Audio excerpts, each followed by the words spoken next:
Hello everyone, I'm Dr. Beatrice Hippolyte and this is your world.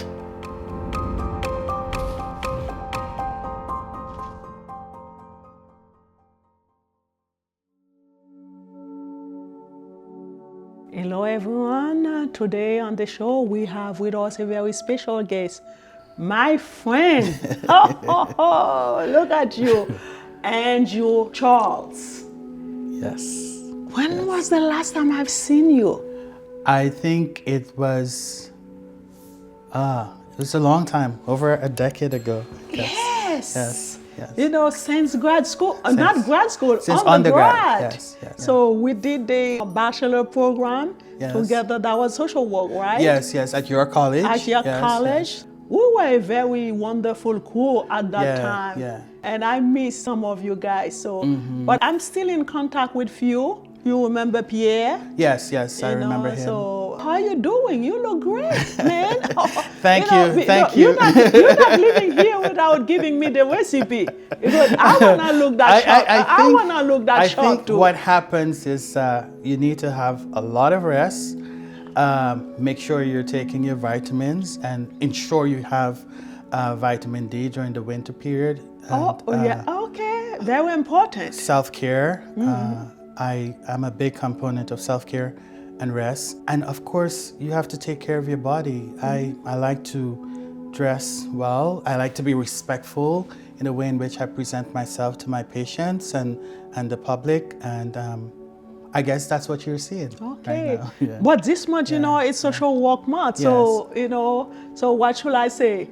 Happy Social Work Month to all the social workers out there. Absolutely. Happy Social Work Month to all social workers here in the United States, and particularly those who graduated from your college, and I think from the school that you also graduated for, which is MSW. Adelphi University and Stony Brook University. I'm going to call all the universities that we're affiliated with.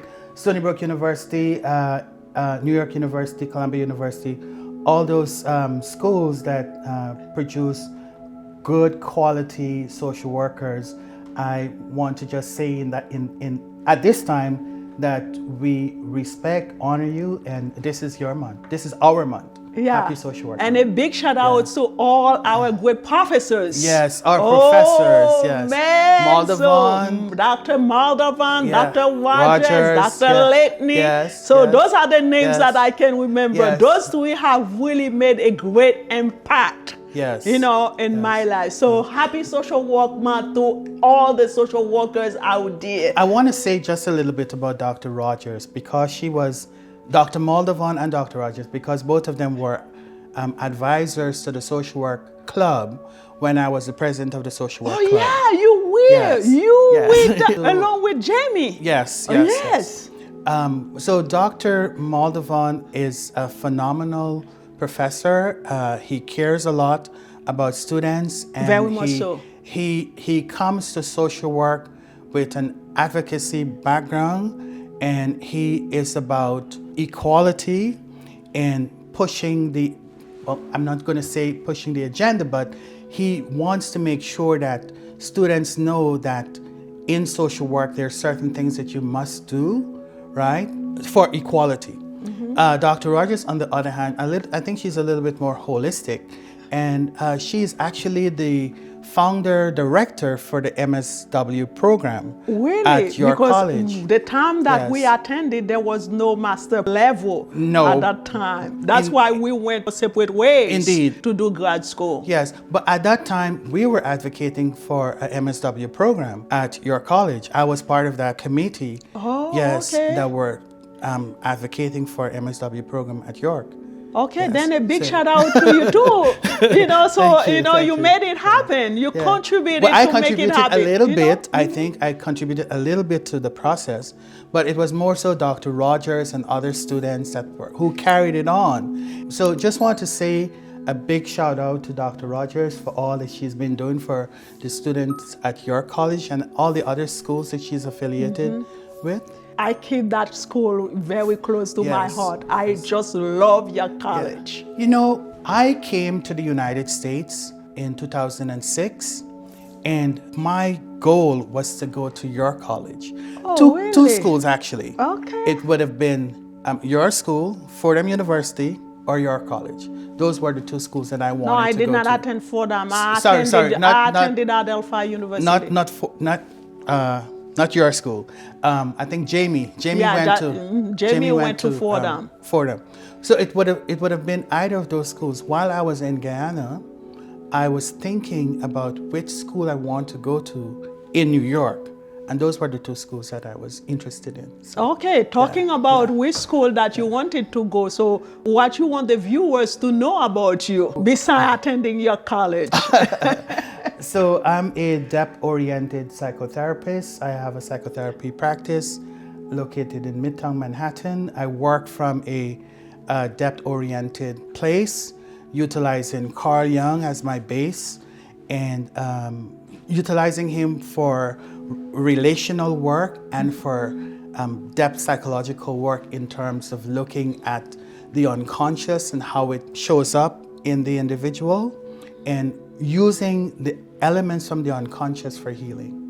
Yes. Okay, very interesting. So what we're gonna talk about? Okay, I think today you wanted us to talk a little bit about depth psychology, shame and masculine aggression, male aggression, and I'll try my best to answer the questions that you posed to me and to give you a little bit information about depth psychology first, and then we can... So if you were to give us a brief description about depth psychology, what that would be? Yes. So depth psychology was developed by Sigmund Freud, Carl Jung, primarily Carl Jung, Sigmund Freud, and Alfred Adler. Mm-hmm. And it's a psychology that based on the objective reality of the psyche, in the sense that we look to the psyche for guidance. And also we look to what's occurring at the unconscious level, both on the individual level and the collective level. What's happening unconsciously that is informing behaviors. Negative behaviors that require first consciousness and then perhaps integration, right, and transformation. Yes, okay. Because not everything that we discover from the unconscious require integration. Mm-hmm. Yes. So depth psychology, I've seen that it's very important. Yeah. So I'm gonna briefly read like the prevalence, about it. So the prevalence, it says like 62% of psychologists in the US use psychodynamic therapy in a form of depth psychotherapy. And it's come to realize that it's very effective. Yes. In terms of the effectiveness, they say study shows that depth psychotherapy can lead to significant improvement in symptoms of anxiety and depression between 60 and 65%. Client engagement. Clients who receive depth psychotherapy report higher satisfaction rates between 75 to 85% compared to other forms of therapy. Why so? Well, depth psychology is not simple, but the simple fact is depth psychology wants to get to the root of the problem, and also we want to make sure that the individual is stabilized, contained, and they have the necessary skills and abilities to address the issues, right? So it's not about putting a Band-Aid on the problem. It's not about thinking the problem away, right? There are ways in which... So you want to dig very deep. We want to get to the root with the individual. And it requires a certain degree of strength, right? And constitution, psychological constitution to be in that depth psychological space is not a quick fix. Basically, it's not like I'm having a fever and all you try to do is to put cold towel on my forehead or my stomach. No. So you're gonna dig to go to the root of what caused me to have fever. Yes. Okay. And the process is like this. The depth psychological process involves a number of things. And it's not that we go to the depths just like that. We take time to get there. So the first step is to build rapport with the patient, right? And then during that time, we move to the next step, which is confession. We cannot heal what we don't know. We cannot correct what we are avoiding. So the confession component of depth psychology requires truth telling. And so we have the rapport building, you have confession, you have education, where you're educating the patient about the problem and so on. Then you have integration, where you're integrating those parts that patients wants to avoid, deny, reject, project onto other people.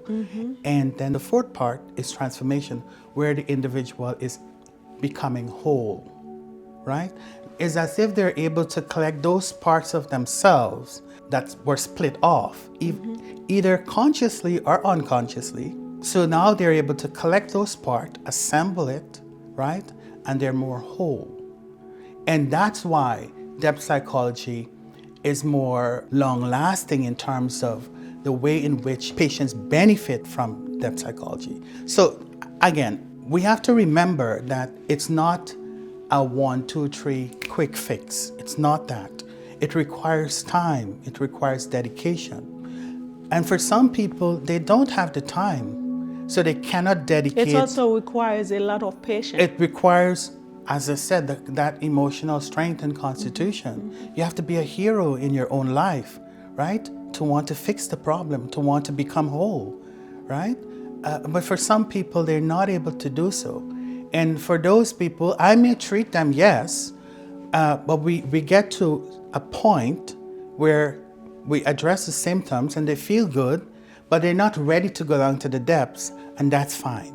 They may leave, and then when they're ready, they may come back, and then we look at what's happening. Now, there are certain features or elements of depth psychology that is critical for the work. And that is in terms of Jungian psychology, that is dream analysis. Dream analysis is one of the most important features of the work that I do with patients. Because what we know in terms of the objective reality of the psyche is that the psyche communicates to us in dreams, images, messages, poetry, dance, and so forth.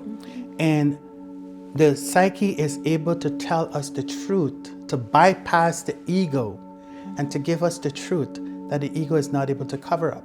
And the psyche is not only internal. And yes, and the psyche is not internal. It's not just something that lives inside the individual brain. It's also in the body, and it's also external. It's externalized in the culture.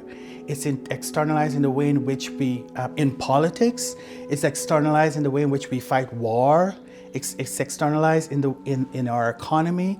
The psyche is everywhere. And the most important thing that I want to talk about the psyche here is that the psyche has this ability to course correct and to bring about equilibrium and balance.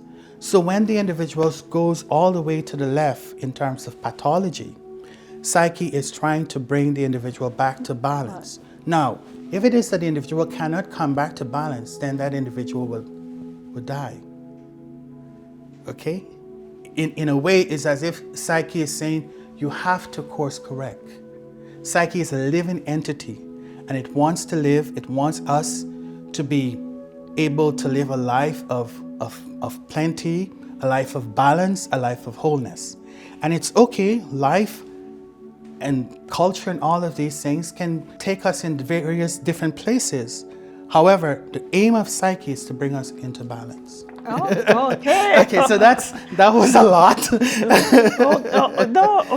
No, that's very good information. Yeah. And I like the fact that you were able to elaborate on the different shape or form that psyche can take, because for many people, when they hear the word psychic, they only see the internal. Yeah. But I like the way that you address the outside aspect or component of it.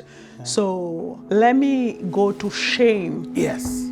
Shame affects approximately 70 to 80% of general population, with a higher rate among individuals with mental health condition. Yes. Shame is linked to increased symptoms of depression between 40 to 50%, anxiety between 30 to 40%, and substance abuse between 20 to 30%. Yes. Treatment and outcome. Shame-focused therapy can lead to a significant reduction in shame, 40 to 50%, and improvement in self-esteem between 30 to 40%. Those are all accurate statistics.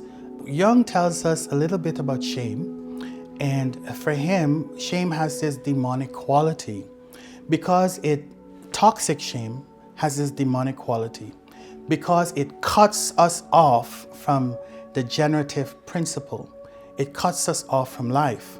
So you just talk about depression, you talk about alcoholism, you talk about all these other mental health conditions that a person who would have been exposed to a shame-filled space may be struggling with. So let's talk a little bit more about shame. So there are two types of shame. There's healthy shame, and then there's toxic shame. Healthy shame is there to help us understand that we are limited as human beings in this world. We are limited, and that we must operate within our limitation. Understand, accept, and know that we must operate within our limitation because we are not all powerful, right? Ultimate power belongs to the archetypal realm. It's not a human thing, okay? So in that sense, that's what healthy shame helps us to do. Toxic shame, on the other hand, tells us that we are not limited. To some degree, tells us that we're not limited, that we are big, all-encompassing, and that we control everything. That's one strand of toxic shame. And then on the other hand, there are two ends of it. On the extreme right, we're big, we're grandiose. On the extreme left, we are weak, we're impotent, and we deserve to die. That's what toxic shame does. It robs us of the ability to grow and to become whole. And it manifests in many different ways. So for example, in terms of toxic shame, there is a... And for those whose anxiety, depression, and stress may get escalated, so that comes from the toxic shame. Shame. Yes. Okay. Absolutely. As I said, there are two poles. On one hand, you're weak. You feel as though you're defective and you're not good, right? And then on the other hand, instead of identifying with your limitations, you're not weak.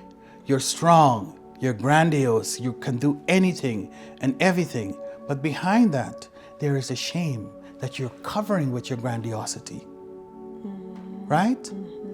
And on the other hand, the person who is weak, who is defective, what they're doing, they're covering their shame because they're hiding, right? And so for someone who may be depressed, we may find that the depression is rooted in shame. Shame that may come from an inherited shame that came from the family, right? Or a shame that was learned, that was taught to the individual. So for example, what we know in terms of healthy shame is offered to us in a conducive environment, in a prepared environment.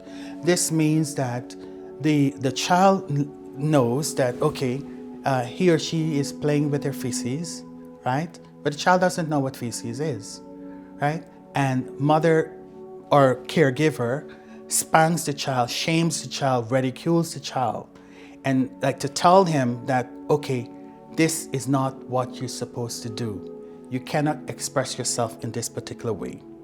Rather than helping them to understand that, okay, we understand that you're within this age range, and this is what you're trying to do now. You're trying to express yourself, but we want you to do it in a way that you don't make a whole mess, right? So you have two opposite things occurring here. One is the individual being shamed by the caregiver, right? And the other one where the individual is being told okay, there's another way for you to express yourself. You can express yourself here, yes, but there's another way for you to do it whereby it's not so dangerous to you or dangerous to the environment. Can I also use that example when a man tell a woman, you ain't good, no man won't want you. Yes. So I'm the only one who can put up with you. Yes. And so some women sometimes say the same thing to men too. Yes. So can we use that as an example as well? Yes, that's a good example. It's as if he's shaming her to say that she's of no value. She's not good, right? And she's only good because he has the ability to acknowledge her. It's as if her goodness is predicated on his wanting her, right? Well, I would be concerned to know a little bit about him and his psychology. Why is it that he's behaving in that particular way, and where shame lies in his life? But that's on the psychology point of view. Yes. But for me, as just a regular woman in Yes. that person's life, Yes. and I may not have the intellectual that you have Yes. to question Yeah. where that behavior comes from. Yes, I'm yes. just a regular person into his life, and this is what I've been hearing every day. Yes, and including the fact that maybe this individual was shamed earlier in life as well, and they thought that they were not good enough as well, right? That they were not valuable. And this is the only way they can become valuable is because someone else, this man, is saying, okay, I value you, but then at the same time, you're only valuable when I say you're valuable. So in a way, in order for a man to treat a woman like that, or a woman to treat a man like that, you must have a problem. Yes, You know, yes, that's on what your I'm saying. own. You Okay. have a problem. There is an issue there. Okay. Right? Maybe in this discussion, I'll talk a little bit about what could be at play there. As I was saying, there are these two poles, right? And so perhaps this person who is operating from that space of saying, you're only valuable because I'm giving you value, is grandiose, and he's covering his own shame by doing that, right? And for her, in this example, she may have been at the other end of the pole, socialized in such a way where she feels as though she's not valuable. I don't really know the statistics on this, but you find that a lot of times people who have shame-based streaks or shame-based history tend to collide with each other, tend to marry each other, right? Like someone who is at this extreme end may only want someone who is so weak, so not good, that they can find value in themselves by being with that person. Someone Right. that he feels who is beneath him. Yes, who is beneath him. Yes. I think I said this earlier, that underneath narcissism is shame. Below narcissism is shame.